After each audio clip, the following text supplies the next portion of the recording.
各位同灵弟兄姐妹，大家平安。Salam damai sejahtera kepada semua saudara-saudari. Sangat bersyukur dan penuh sukacita karena bersama-sama jemaat di Tangerang di sini untuk memegang hari Sabat, menguduskannya sepanjang hari ini. Sesungguhnya dapat merasakan ibadah Sabat ini yang cukup sempurna, sebab dari pagi tadi sampai sekarang kita masih berkumpul di dalam rumah Tuhan. Sesungguhnya berada di dalam rumah, di pelatarannya sehari lebih baik daripada di tempat lain untuk 1000 hari. Inilah yang diucapkan oleh Raja Daud dalam Mazmurnya. Jadi semoga Tuhan memberkati saudara-saudari yang menguruskan hari Sabat. Semoga tubuh, jiwa, roh kita terpelihara di dalam Yesus Kristus. Dan saya melihat jemaat di sini memang cukup aktif. Kalau Mandarin bilang, 很活泼, 很可爱. Very cute and very active. Yeah, just member here. Jadi sangat terhibur dan sendiri juga dimotivasikan dengan semangat pelayanan kita, ibadah kita di sini. Maka pada sebelah sesi ini ingin membawa kita mempelajari satu pelajaran yang berjudul hendaklah selalu memberi garam dalam diri. Ini bukan berarti kita harus senantiasa membawa garam kemana saja kita pergi. Ataupun sememangnya kita tahu setiap manusia kan ada kandungan garam di dalam badan kita. Ini penting. Sebab kalau kandungan badan kita kekurangan garam, mungkin kita akan rasa pingsan, pening, dan mungkin kita akan jatuh pingsan. Ya, karena kekurangan garam yang memberi kita energi, kekuatan. Ya. Tapi ini bukan artinya. Apa yang dikatakan Tuhan Yesus, hendaklah selalu memberi garam dalam dirimu, ini tercatat dalam Markus pasal 9. Mari kita baca ya. Di dalam Markus pasal 9, Markus pasal 9 ayat 42. Markus pasal 9, kita baca perenggan ini. Markus pasal 9 ayat 42, mulai 42. Barang siapa menyesatkan salah satu dari anak-anak kecil yang percaya ini, lebih baik baginya jika sebuah batu kilangan diikatkan pada lehernya, lalu ia dibuang ke dalam laut. 43. Dan jika tanganmu menyesatkan engkau, penggalah, karena lebih baik engkau masuk ke dalam hidup dengan tangan kudung daripada dengan utuh kedua tanganmu dibuang ke dalam neraka, ke dalam api yang tak terpadamkan. 44. Di tempat itu ulatnya tidak akan mati dan apinya tidak akan padam. 45. Dan jika kakimu menyesatkan engkau, penggalah, karena lebih baik engkau masuk ke dalam hidup dengan timpang daripada utuh kedua kakimu dicampakkan ke dalam neraka. 46. Di tempat itu ulatnya tidak akan mati dan apinya tidak akan padam. 47. Dan jika matamu menyesatkan engkau, cungkillah, karena lebih baik engkau masuk ke dalam kerajaan Allah dengan bermata satu daripada dengan bermata dua dicampakkan ke dalam neraka. 48. Di mana ulat-ulat bangkai tidak mati dan api tidak padam. 49. Karena setiap orang akan digarami dengan api. 50. Garam memang baik, tetapi jika garam menjadi hampa, dengan apakah kamu mengasingkannya? Hendaklah kamu selalu memberi garam dalam dirimu dan selalu hidup berdamai yang seorang dengan yang lain. Inilah perenggan yang kita akan belajar pada sesi ini. Baik, dalam perenggan ini khasnya dalam ayat 50 ada menekankan bahwa garam itu memang baik. Ya. Tetapi jika ia menjadi hampar, bagaimana dengan apakah kamu mengasingkannya?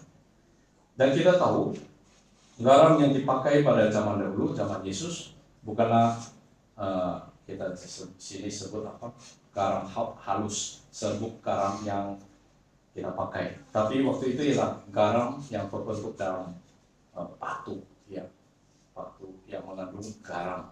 Ya. Jadi garam apabila habis dipakai yang menjadi satu batu yang tidak berguna. Ya. Itulah sebabnya Tuhan Yesus pernah berkata bahwa kamu adalah garam dunia. Jika garam itu menjadi tawar, dengan apakah ia diasinkan? Tidak ada gunanya lagi selain dibuang dan diinjak orang. Jadi saudara, kita adalah garam dunia. Maksudnya kita harus memainkan fungsi, peranan sebagai garam. Ya.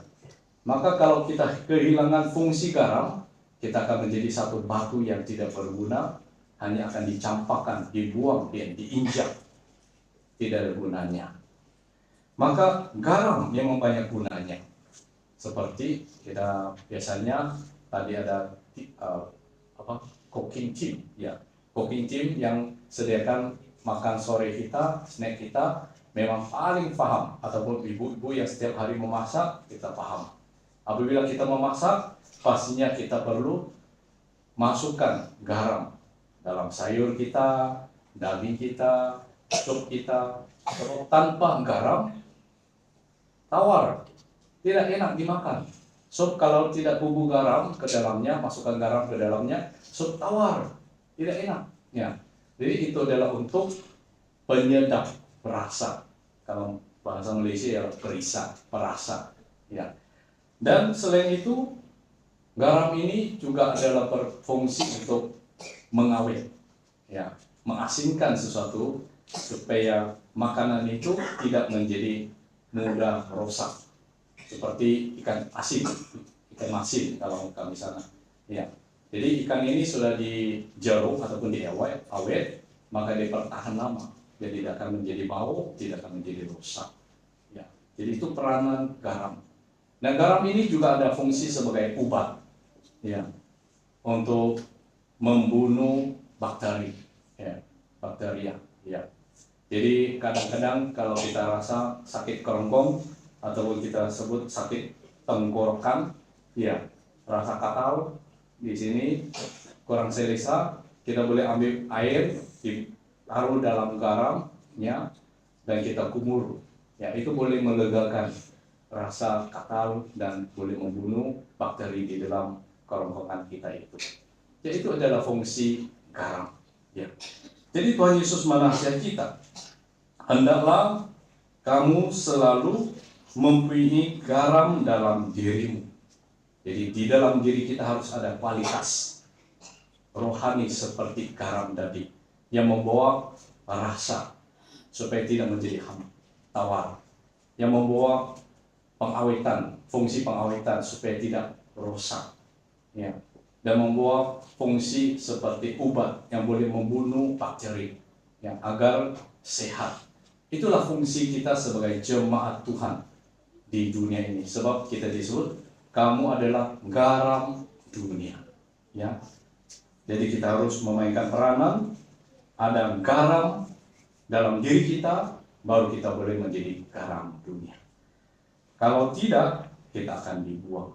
Jadi dalam perenggan yang kita baca di sini, kita akan kongsikan, berbagi 3 butir. Yang pertama yaitu jangan kita menyesatkan orang lain, ataupun dalam arti yang lain, jangan menjatuh sandungkan orang lain. Perkara kedua yang kita boleh belajar dalam perenggan ini ialah jangan biarkan anggota tubuh kita yang menyesatkan diri kita ataupun menjatuh sandungkan diri kita. Dan perkara yang ketiga yang kita boleh belajar ialah harus kita memberi garam di diri kita supaya hidup berdamai dengan semua orang. Baik, kita akan cerita bagian yang pertama. Mari kita baca dahulu di dalam ayat 42. Kembali ke dalam Markus pasal 9 ayat 42.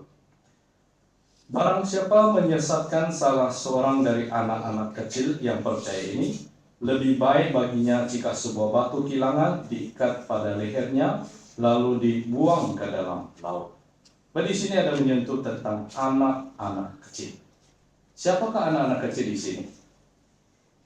Adakah dia hanya merujuk kepada anak-anak yang kita masih kecil, yang pada usia 3, 4, 5, 6, 7? Ya, dia memang boleh merujuk kepada mereka, tapi anak kecil yang disebutkan di sini sebenarnya adalah merujuk kepada orang-orang yang biasa, orang-orang yang tidak dipandang tinggi, ya, orang-orang yang biasa dan tidak dipedulikan, ya, karena statusnya yang biasa, umurnya yang masih kecil, kedudukannya yang tidak menonjol. Itulah anak-anak kecil. Umumnya anak-anak kecil ini adalah orang yang kita rasa tidak perlu dipedulikan. Bukan saja itu, ya, orang dunia memang memandang rendah anak kecil. Ya, sebab dianggap belum besar, belum ada pengalaman, belum ada pendidikan yang tinggi, belum ada kedudukan. Ya, mereka memandang rendah. Tapi bagi mata Tuhan, orang yang dipandang rendah oleh orang dunia pula dipandang berat, dipandang tinggi, dipandang berharga, bernilai di mata Tuhan. Karena anak kecil ini adalah siapa? Yang percaya. Anak-anak kecil yang percaya. Percaya siapa? Percaya Yesus. Jadi anak-anak kecil ini mereka sudah percaya, dibaptis dan menjadi milik Yesus. Di atas tubuh mereka sudah dibasuh oleh darah Yesus, darah yang mahal, dan darah Yesus masih berkuat kuasa pada tubuh badan mereka. Ya, jadi kita mesti pandang berharga setiap jemaat kita, baik anak kecil maupun jemaat yang biasa, yang disebut anak-anak kecil ini. Dan di sini berkata, barang siapa menyesatkan, ada terjemahan berkata menjandungkan, menjatuh sandungkan. Ya, kalau Cina dia bilang pantau ataupun panjau shi, pantau, yaitu menjatuhkan dia, menjadi patuh sandungan kepadanya. Jadi menyesat maksudnya membuatnya jatuh dalam iman, sehingga dia tidak lagi mendekat kepada Tuhan, dia kecewa kepada gereja dan meninggalkan gereja. Itulah arti di sini. Tapi bagaimana seorang anak kecil itu disandung jatuhkan? Bagaimana seorang jemaat biasa boleh tiba-tiba tidak lagi bergiat dalam gereja dan menjadi dingin dalam iman dan tidak lagi bersemangat untuk beribadah kepada Tuhan? Memang ada banyak faktor. Sebab ada orang yang menyesatkannya, ataupun ada orang yang menjandungkan imannya. Bagaimana seorang itu boleh menyandungkan iman? Itulah orang yang menyandungkan orang lain. Orang ini adalah orang yang kekurangan garam. Di dalam dirinya tidak ada garam. Di dalam dirinya hanya ada apa? Mungkin yang kita sebut ialah apa? Kami sambal yang lada, yang padas-padas lah. Cakapan kita padas, bong, yang berapi punya, menyinggung perasaan orang lain. Dan perkataan yang kita ucapkan itu memang tidak bayar, perlu modal. Modal maksudnya tidak perlu kita bayar apa-apa. Kita suka cakap apa, kita cakap. Tapi percakapan kita adakah itu mengandung sesuatu yang boleh menjatuh sandungkan orang lain? Jadi kalau karena perkataan kita sehingga orang itu tidak lagi ke gereja, sebenarnya ini adalah satu tindakan atau dosa yang amat berat, sebab telah menjatuh sandungkan orang lain. Boleh dikatakan ini adalah seorang pembunuh, dan pembunuhan ini adalah tidak mengeluarkan darah. Ya, 杀人不见血的一种方法。杀人不见血的 pembunuh yang tidak nampak darah, tapi dia sudah mati karena kamu telah bunuh dia. Dengan apa? Perkataan yang tidak bagus, yang tidak membangunkan. Ya. Jadi pertuturan kita, setiap perkataan kita adalah perlu dijaga. Seperti dalam kitab Yakobus ada menceritakan dalam Yakobus pasal 3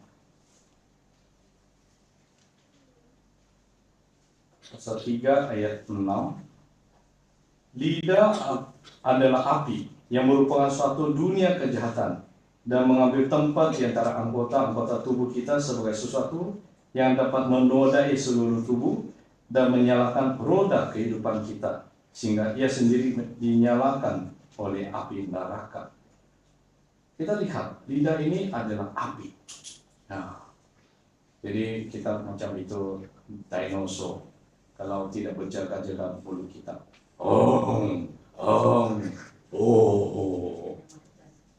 menghembulkan api di mana-mana saja, boleh membakar, membunuh, mencelakakan. Ya, jadi kalau di dalam diri kita tidak ada garam, itulah ada api, ada pisau yang boleh membunuh. Juga bagaimana seorang itu boleh membuat orang tersandung, yaitu sikap pelayanan kita, seperti sikap pelayanan yang memandang muka, seperti yang kita boleh rujuk di dalam Yakobus pasal 2. Ini terjadi juga pada zaman rasul-rasul. Ada orang yang melayani dengan memandang muka. Yakobus pasal 2 ayat 1. Yakobus pasal 2 ayat 1, saudara-saudara, sebagai orang yang beriman kepada Yesus Kristus, Tuhan kita yang mulia, janganlah iman itu kamu amalkan dengan memandang muka. Ayat 2, sebab jika ada seorang yang masuk ke dalam perkumpulanmu dengan memakai cincin, emas, dan pakaian indah, datang juga seorang miskin ke situ dengan memakai pakaian buruk. Ayat 3, dan kamu menghormati orang yang berpakaian indah itu, dan berkata kepadanya, silakan tuan duduk di tempat yang baik ini.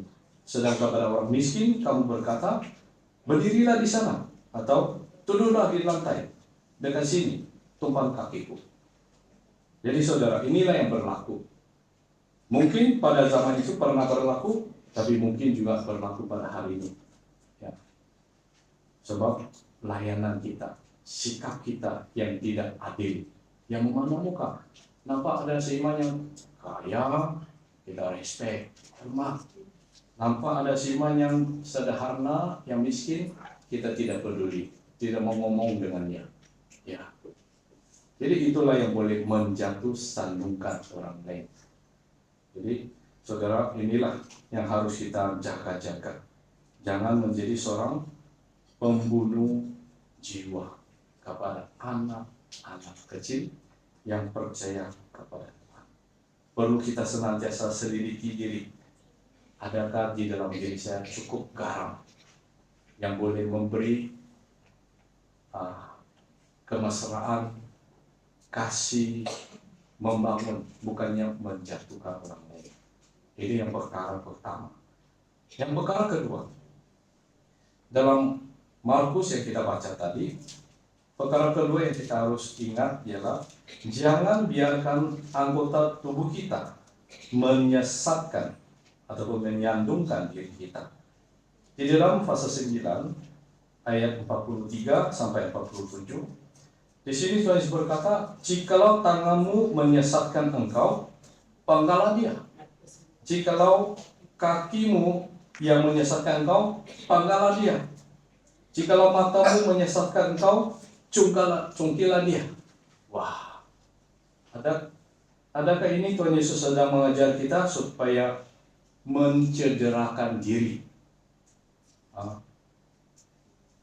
Sebab tangan kalau membuat kita sesat, kita kasih penggal.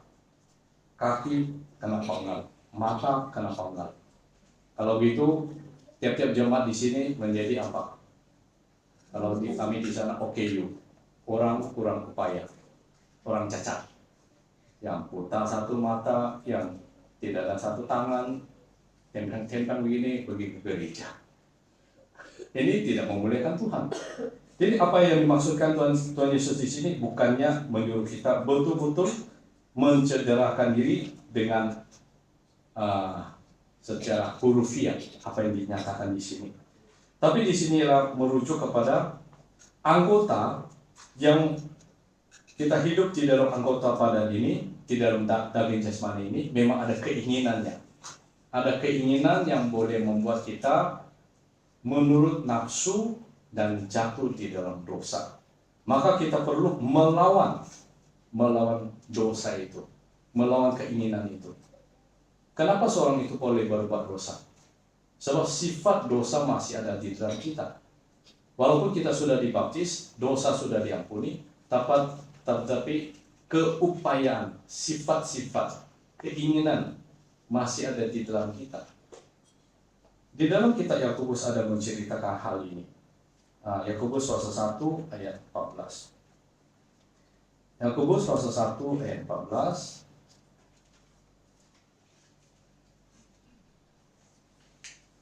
Yakobus pasal 1 ayat 14. Tetapi tiap-tiap orang dicobai oleh keinginannya sendiri karena ia diseret dan dipikat olehnya. Ayat 15. Dan apabila keinginan itu telah dibuahi, yang melahirkan dosa. Apabila dosa itu sudah matang, yang melahirkan maut. Jadi ini adalah satu proses. Seorang yang jatuh di dalam dosa dan akhirnya mendatangkan maut, dia ada satu proses. Prosesnya bermula dari mana? Yaitu di sini berkata, tiap-tiap orang dicobai oleh keinginannya. Jadi kita ada keinginan. Dan mungkin iblis juga menggunakan banyak unsur-unsur dunia untuk menjatuhkan kita, mencobai kita. Kalau kita menurut keinginan daging, menurut keinginan mata, menurut keangkuhan hidup, menurut hawa nafsu, pastilah kita akan diseret oleh keinginan itu dan akhirnya jatuh di dalam dosa. Ya. Jadi apabila kita sudah dicobai, pada saat itulah kita perlu melawan dosa. Itulah Yesus berkata, apabila matamu menyesatkanmu, cungkilah. Maksudnya, apabila mulai kita sudah dikodai, dicobai untuk berbuat dosa, serta-merta kita mesti berhenti. Jangan biarkan keinginan itu dibuahi. Ya, mesti serta-merta stop. Stopkan keinginan itu.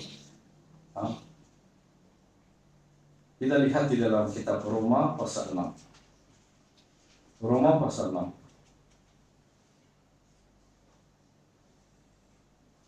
Roma pasal 6 ayat 13. Roma pasal 6 ayat 13. Dan jangan kamu menyerahkan anggota-anggota tubuhmu kepada dosa untuk dipakai sebagai senjata kelaliman, tetapi serahkanlah dirimu kepada Allah sebagai orang-orang yang dahulu mati, tapi yang sekarang hidup, dan serahkanlah anggota-anggota tubuhmu kepada Allah untuk menjadi senjata-senjata kebenaran. Di sini ada menceritakan kan, jangan serahkan anggota kita kepada dosa untuk dipakai sebagai senjata kelaliman. Itu yang negatif. Yang positif ialah kita harus serahkan anggota tubuh kita kepada Allah untuk menjadi senjata-senjata kebenaran. Jadi mana satu pilihan kita? Tangan, kaki, mata kita, semua itu boleh kita persembahkan kepada Tuhan menjadi senjata kebenaran. Tapi juga boleh kita serahkan kepada dosa untuk menjadi senjata kelaliman. Ya. Kalau di dalam diri kita kekurangan garam, pastilah kita akan serahkannya untuk senjata kelaliman. Jadi garam itu sangat penting di dalam diri kita, kualitas rohani. Ya. Maka dalam Markus pasal 9 yang kita baca tadi, biarlah kita kekurangan anggota daripada dicampakkan ke dalam neraka. Sebenarnya latar belakang neraka ini pada zaman Yesus adalah merujuk kepada satu lembah. Ya. Sebab di Yerusalem ada satu tempat, lembah itu adalah tempat pembakaran sampah. Ya. Dan pada tempat itu sampah dibakar, kemudian mayat-mayat orang yang melakukan kejahatan seperti penyamun kan sudah dihukum mati, maka akan dibuang ke tempat itu untuk dibakar. Maka tempat itu sangat bau busuk, dan di sana ada bangkai kan, dan di sana ada ulat-ulat yang senantiasa. Maka bau, panas, dan tidak elok tempat itu. Jadi Tuhan Yesus menggunakan latar belakang waktu itu untuk menggambarkan neraka. Ya. Lembah yang disebutkan itu adalah lembah Hinnom. Ya. Kita boleh rujuk ini di dalam Yeremia pasal 7 ayat 31. Yeremia pasal 7 ayat 31. Yeremia pasal 7 ayat 31. Mereka telah mendirikan bukit pengorbanan yang bernama Tofet di lembah Ben Hinnom untuk membakar anak-anaknya lelaki dan perempuan. Suatu hal yang tidak pernah kuperintahkan dan yang tidak pernah timbul dalam hatiku.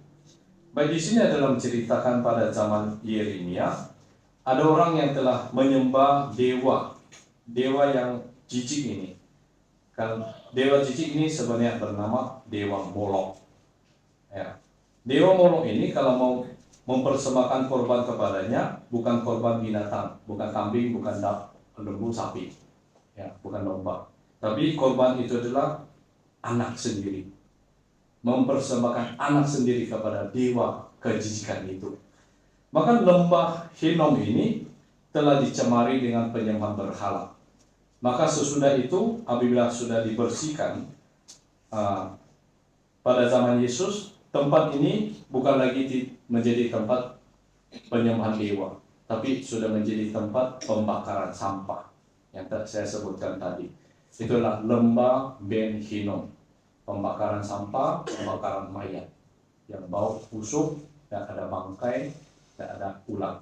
Maka Tuhan Yesus menggunakan latar belakang itu menceritakan ngerinya, dahsyatnya orang yang dicampakkan ke dalam api neraka. Hasilnya di sini berkata, tempat itu ulatnya tidak mati, apinya tidak akan padam.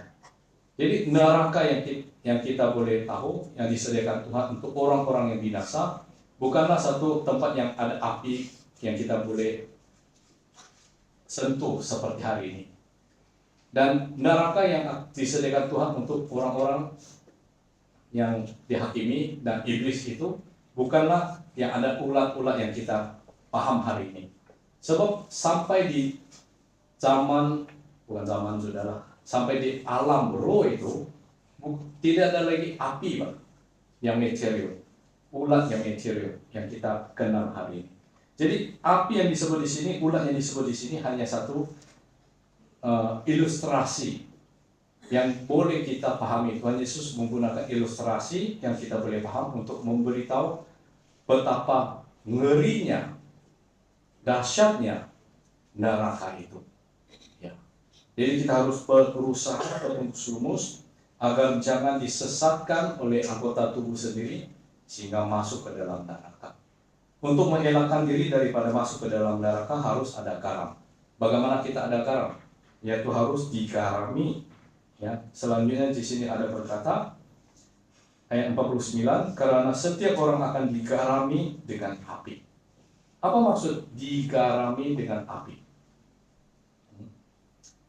Ada dua maksud. Setiap orang, kan di sini berkata setiap orang akan digarami dengan api.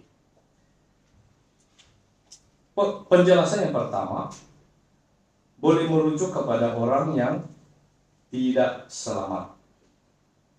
Orang yang tidak selamat yang membiarkan anggota tubuhnya itu menyesatkannya menjadi anggota kelaliman, senjata kelaliman, berbuat dosa, dia akan digarami dengan api.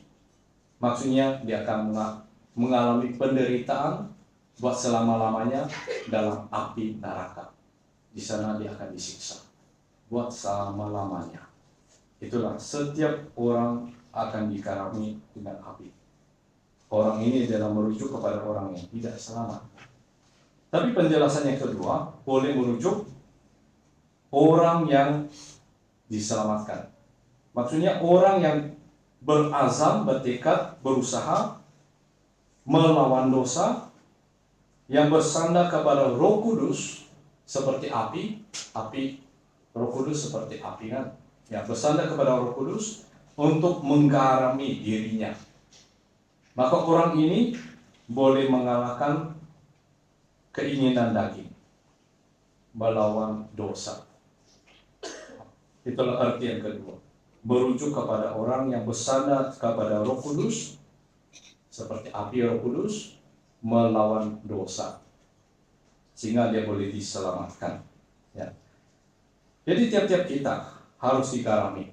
Jadi kita mau dikarami dengan apa? Dikarami dengan api Roh Kudus ataupun mau dikarami dengan api neraka. Itu pilihan kita. Sebab setiap orang akan dikarami dengan api. Cuma berujuk kepada mana satu. Ya. Jadi kita haruslah bijak memilih. Kita harus sekarang bersandar kepada Roh Kudus, dikarami dengan api Roh Kudus. Biarlah Roh Kudus memenuhi kita. Biarlah Roh Kudus berkobar-kobar di dalam hidup kita untuk mengalahkan, mematikan segala keinginan dan hawa nafsu itu. Ya. Supaya kita tidak dicampakkan ke dalam neraka yang tempatnya tidak ada ulatnya, tidak akan mati, apinya tidak akan padam. Nah, itu yang kedua. Perkara yang ketiga dalam ayat 50. Ayat 50 di sini berkata, garam memang baik, terlebih jika garam menjadi hampar, dengan apakah kamu mengasingkannya? Hendaklah kamu selalu memilih garam dalam dirimu dan selalu hidup berdamai seorang dengan lain. Jadi artinya garam ini membolehkan kita hidup berdamai dengan orang lain. Ya. Kalau seorang itu tidak ada garam, maksudnya orang ini susah untuk hidup berdamai dengan orang lain. Asal dia bersama dengan orang lain, pasti akan persengketaan, pertengkaran di sana, perselisihan di sana, ya, saling menyerang, memfitnah, ya, karena tidak ada garam. Kalau ada garam, tidak kemana saja dia pergi, di sana ada kemesraan, kasih persaudaraan, keharmonian, dan sukacita. Itu pentingnya ada garam. Ya. Khasnya pada zaman akhir ini, manusia memang tidak suka berdamai. Itu krisis zaman akhir. Kita lihat di dalam 2 Timotius. 2 Timotius pasal 3. 2 Timotius pasal 3.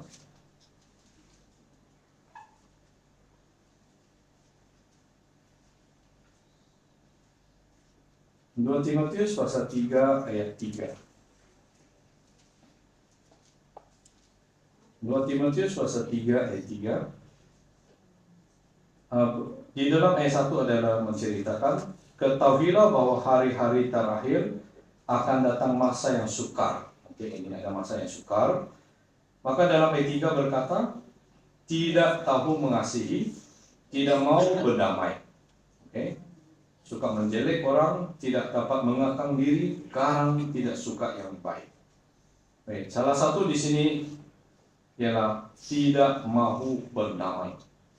Maksudnya tidak mau mengalah, suka melawan, suka menang. Kalau Singaporean cakap kiasu, ya, takut kalah. Ya. Jadi itulah sikap manusia sekarang. Tapi sebagai umat Kristen, kita mesti ada garam baru dapat berdamai dengan semua orang. Ya. Misalnya, kadang-kadang kita memang akan tersilap, maksudnya gegabah kan, dalam perkataan kita, tersilap cakap, menyinggung perasaan orang lain. Sikap kita tidak cukup adil. Jadi, apabila kita ada kesalahan begini, orang yang betul-betul ada garam dalam dirinya, dia akan segera tahu, saya silap. Tadi saya tersilap cakap. Saya biasa sikap tidak bagus terhadap seiman itu. Maka segera dia akan pergi. saudara, minta maaf. Tadi saya terlampau emotion, ya. Saya tidak dapat mengawal diri. Saya tersilap cakap sesuatu yang menyinggung perasaan kamu, minta maaf. Ya. Ini menunjukkan dia ada garam. Ya. Tapi orang yang tidak ada garam, pedulilah, saya sudah cakap dialah. Ya. Dia jatuh, dia kalah. Ya. Jadi itulah bedanya orang yang ada garam dengan orang yang tidak ada garam. Ya. Dan satu lagi, kalau ada orang yang memiliki garam di dalam dirinya, walaupun orang lain menyinggung perasaannya, mencakap sesuatu yang tidak bagus kepadanya, dia pun boleh mengampuni, ya, memaafkan orang yang menyinggung perasaannya. Dia tidak akan mendendam di dalam hatinya. Dia tidak akan marah dan benci kepada orang itu. Sebaliknya dia akan menutupi, memaafkannya di dalam Yesus Kristus. Karena dia ada garam. Sebaliknya tidak ada garam, itulah dia benci. Lain kalilah nanti saya kena balik. Itulah orang itu. Sehingga tidak dapat berdamai dengan orang lain. Maka Yesus Kristus di dalam Yesus Kristus, ya, kita harus senantiasa mengingatkan pengajaran Tuhan Yesus bahwa kita perlu mengampuni orang lain dengan sepenuhnya, secara total. Seperti yang dikatakan Tuhan Yesus dalam Matius pasal 18. Matius pasal 18 ayat 21. Matius pasal 18 ayat 21. Kemudian datanglah Petrus dan berkata kepada Yesus, Tuhan, sampai berapa kali aku harus mengampuni saudaraku jika dia berbuat dosa kepada aku? Sampai 7 kali? Ayat 22. Yesus menjawab, berkata kepadanya, bukan. Aku berkata kepadamu, bukan sampai 7 kali, melainkan sampai 70 kali 7 kali. Inilah harus kita belajar. Jadi tengoklah kandungan garam diri kita cukup, maka kita pasti dapat belajar apa yang dikatakan oleh Yesus. Mengampuni saudara kita 70 kali 7 kali. Maka kita pasti akan berdamai di antara satu sama lain. Jadi inilah sedikit renungan kita bersama. Saya rasa firman yang dibagi ini sudah dilakukan oleh jemaat di sini. Maksudnya kalian sudah penuh garam. Saya nampak tadi di dalam diri kamu memang cukup garam yang penuh sukacita, kemesraan, kasih, ya, yang menampakkan image Tuhan, memuliakan nama Tuhan. Semoga Tuhan senantiasa memberkati jemaat di sini sehingga kita selalu dipenuhi dengan garam dan membawa kemuliaan bagi